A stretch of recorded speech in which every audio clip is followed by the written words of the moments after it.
The Prince and the Pauper by Mark Twain. Chapter 25. Hendon and the king are taken to prison.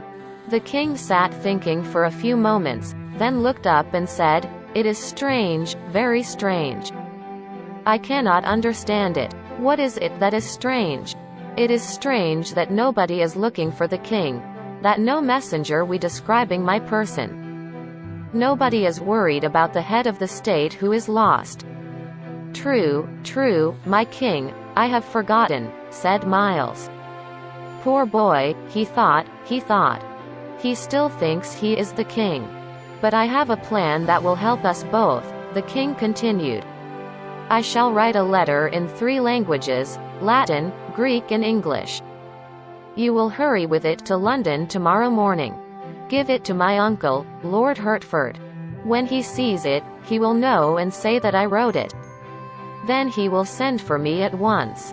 Will it not be better? Your Majesty, if we wait here a little longer? I shall get my rights to Hendon Hall and then—" But the king was not listening to him. "Stop," he said. "Do what I am telling you to do." He took Hugh's pen from the writing table and began to write. Hendon looked at him for some time, then said to himself, "When he gets angry he looks like a true king. But what shall I do?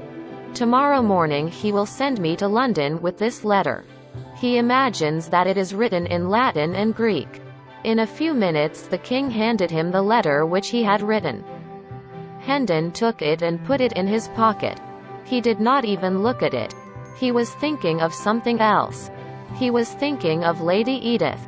"Why did she say she did not know me?" he thought. "She cannot lie, and I am sure she knew me. Ah, stop. I think I began to understand.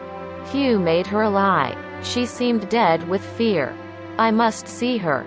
She will remember the old times when we were children and played together. She will remember everything. She was always honest and true. She loved me in those old days when we grew together." He stepped towards the door. At that moment it opened and Lady Edith entered. She was very pale and her face was as sad as before. She sat down and asked Miles to do so. "Sir," she said, "I have come to save you. Hurry and leave the house. If you stay, you will be lost. My husband is master here.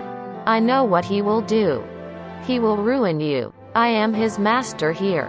I know what he will do. He will ruin you. I am his slave and I know him very well. Go. Do not lose time." Miles rose and stood before her. "I ask you of one thing only," said Hendon. "Look straight into my eyes and answer me. Am I Miles Hendon? No, I do not know you." At that moment some officers ran into the room and attacked Hendon. Hendon began to fight, but soon he was tied and dragged away. The king was also taken, and both were led to prison.